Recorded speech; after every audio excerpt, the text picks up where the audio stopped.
everybody, it's Kelly and I'm back with another 2-page layout. This is a fall layout anticipating all of the Halloween scrapbooking that we're going to be doing in, I don't know, 2 months or something like that. I'm really doing this in the summer and have just gotten around to some Halloween pictures from last year. So I'm going to use this really cute striped paper from the Doodlebug Ghost Town collection. It is the Ghost Town paper. There is like a little printed ghost town on the back of it, and that star paper, which it's going to go over the top of, is from Doodlebug. It's the Booze and Brews collection and the Matter Splatters paper, which I think is really cute when you kind of look at the fact that it stars in little kind of splattery things and that kind of thing. I love Doodlebug for Halloween scrapbooking, and I will pick up things from the current collection, or if I'm scrapbooking like I was in the summer, as I know I'm like, oh, I don't have stripes or some backgrounds, I'll go back and find stuff in the older collections, which is why you'll see things from lots of different collections in this particular one. So I often will do this photos across the top when I have three portrait photos, but this time I'm going to do them across the bottom, and then I'm going to add this photo there of the two boys.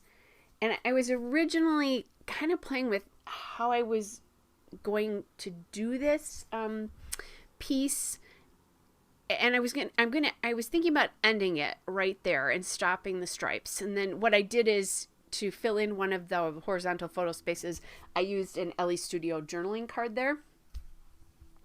So my thoughts are here. I'm going to end it there. But then as I look at this, I really dislike the fact that it does seem to very abruptly end. So that piece of paper that I cut off, I'm going to add right back in. I'm pretty sure anyway as I do this, as I'm looking at this.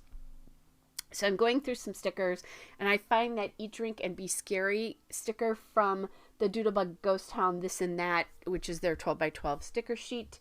I really like the idea of that because it's a fairly large piece to sort of bridge that gap between the photo and the journaling card, and then the striped paper and the background paper. I'm having it touch everything there, so I think that just sort of brings things together. I love this little Frankenstein sort of child in costume there, and that's from the Doodlebug Ghost Town Icon sticker sheet, which I think is the 6 by 12 sticker sheet, if I remember correctly. They have quite a few different types of sticker books in this collection, and I like sticking that. It feels like when I put that up there that it kind of brings in that journaling card and makes it feel more a part of the Doodlebug designs. I added that little Halloween sticker, which is from the Bella Boulevard Halloween Magic 12 by 12 sheet. Just, you know, this is a little bit before Halloween last year, but definitely in the realm. And then I'm going to title this Harry Potter ×2, and these Halloween letters, or these letter stickers, are from the Bella Boulevard Halloween Magic 12 by 12 sticker sheet again.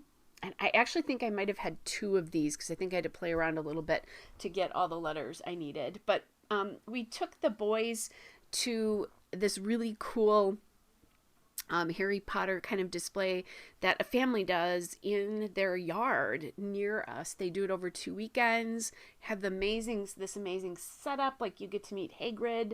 They have the train, lots of different things. And then they have nods to different stores and this Hogwarts and all that kind of stuff. It's fabulous. All right, so I have those down. Now I want to do something on that left next to the title, so I'm playing and I'm working with perhaps that spooky sticker. I found another one of those little costume children stickers, kind of thinking about moving around the little boy and the Halloween And then I find this little vampire guy. And again, that's from that Ghost Town This and That. Or not the This and That sheet, the Halloween Magic.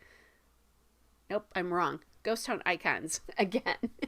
And then I love these little bats and decided to kind of add them in on the sides of the title there to kind of bring that together. You kind of see that together. There's the icon sheet, and that is a 6x12 sheet. I didn't love that spooky as much, so I found a moon from that icon sheet and added it in. It was just more words over the top of the title, and I thought it was really it was lessening the impact of the title is kind of what I thought. So then I find these little banners, and these are die cuts from the Bella Boulevard Sweet and Spooky Ephemera Words collection here. And so I'm going to add those in up there. And I'm going to overlap them over the top a little bit so that they're not all the same height. I like to kind of do that with banners to make them look, quote, more real. So that's what's happening there. I'm loving the way that that looks. Well, I do want to put something up on top there, and I find these little mice from that icon sheet, that Doodlebug icon sheet again, and they're just kind of sweet and spooky, so I'm going to add those up so there's some little characters that are here. So kind of playing around with what else do I want to add. Added another mouse there on the bottom right of that Eat, Drink, and Be Scary to kind of bring the mice in from side to side here. And then I had these enamel stars left from the Doodlebug shape sprinkles, the Jolly Jack-o'-lantern shape sprinkles, which were jack-o'-lanterns. And so I'm just going to add those in to the banners and also right on that journaling card to get a little bit of a diagonal going across both pages. And that way then I use something up. So you can see Halloween product from all different collections, and it works really well together. Hope you guys are well, and I will be back with another layout soon. Bye, everybody.